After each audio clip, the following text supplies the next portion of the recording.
नमस्कार। आज आमी ডিম और बेगुन दिए दुर्दान्त स्वादेर एक मजार रेसिपि आपनादेर साथे शेयर करब। चलुन देखे निई रेसिपिटा किभाबे करब। आमी एखाने एकटा गोटा बेगुन नियेछि और 3টে ডিম नियेछि। এই ডিম বেগুনটাকে আগে আমি মাঝখান থেকে চিড়ে নিয়েছি, নিয়ে এবার আমি সেদ্ধ করতে দেব। ডিমটা আলাদাভাবে সেদ্ধ করব, বেগুনটা আলাদাভাবে সেদ্ধ করে নেব।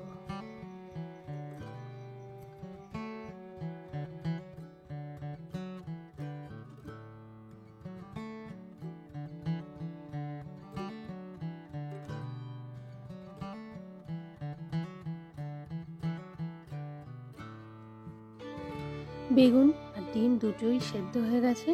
আমি বেগুনের উপরে যে পাতলা খোসাটা থাকে ওইটাকে ছাড়িয়ে নিয়েছি আর ডিমগুলোকে খোসা ছাড়িয়ে রেখেছি। এদিকে একটা পেঁয়াজ, লঙ্কা, আদা, টমেটো, রসুন কুচি করে রেখেছি। কড়াইতে তেল দিয়ে তেলটা গরম হতে হতে আমি এখানে ডিম আর বেগুনটা ভালো করে দুটোকে একসাথে মেখে নিতে হবে।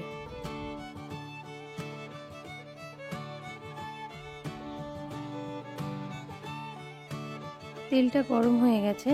আমি এখানে লবঙ্গ, এলাচ আর দারচিনি তেলে ফোড়ন দিয়ে দেব। পেঁয়াজ কুচি ভেজে নিতে হবে। একটু সামান্য লাল লাল ভাজা হয়ে এলে আমি এতে রসুন কুচি দিয়ে দেব।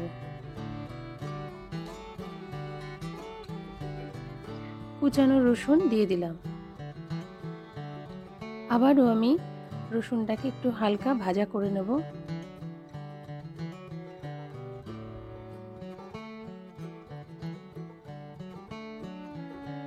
এবার আমি আদা কুচি দিয়ে দিচ্ছি।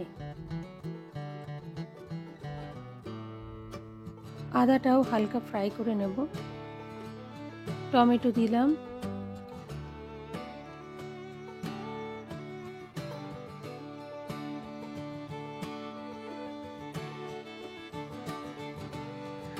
লঙ্কা কুচি দিয়ে দিচ্ছি।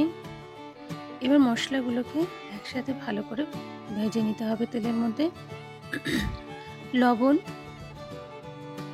স্বাদ অনুযায়ী হলুদ, মশলাটা ভালো করে কষিয়ে নেবেন। এই ক্ষেত্রে মশলাটা মানে বাটা মশলার থেকে এই ছোট ছোট করে কেটে নেওয়া মশলাতে স্বাদটা ভালো আসে। আর দিচ্ছি লঙ্কার গুঁড়ো।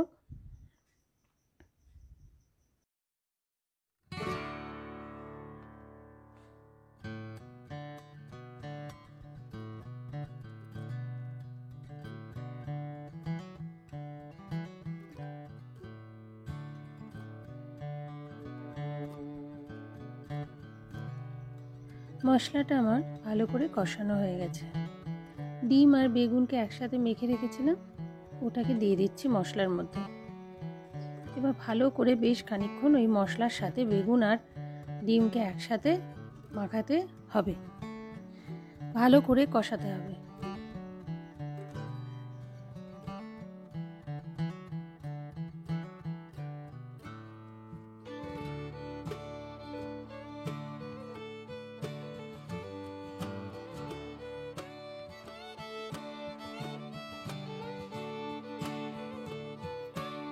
এই রান্নাতে এই কষানোটাই কিন্তু আসল স্বাদের জায়গা।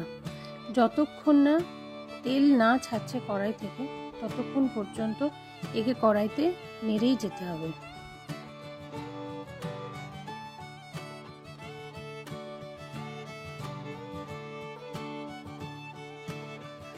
দেখুন, এটা নাড়তে নাড়তে কেমন কড়াই থেকে ছেড়ে দিচ্ছে এবং একটা দলা তালের মতো হয়ে এসেছে।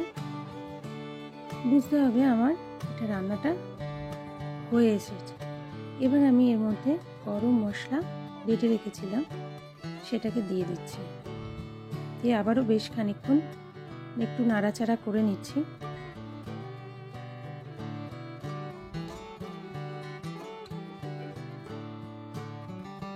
এই রেসিপিটা ডিম বেগুনের ভর্তাও বলতে পারেন। যাই হোক, এটাকে রুটি বা পরোটার সাথে খেতে গরম গরম দারুণ লাগে। একবার অবশ্যই আপনারা বাড়িতে ট্রাই করবেন, কেমন লাগলো আমাকে কমেন্টে জানাবেন এবং সাবস্ক্রাইব করে আমার পাশে থাকবেন। নতুন নতুন রেসিপি নিয়ে আপনাদের কাছে আবার হাজির হব।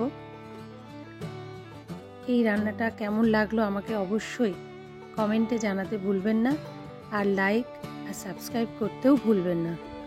অবশ্যই আমার পাশে থাকুন, আরও নতুন নতুন আপডেট নিয়ে আপনাদের সাথে শেয়ার করব। আজকের মতো বিদায় নিচ্ছি, আবার নতুন আপডেট নিয়ে হাজির হব। নমস্কার, ভালো থাকবেন।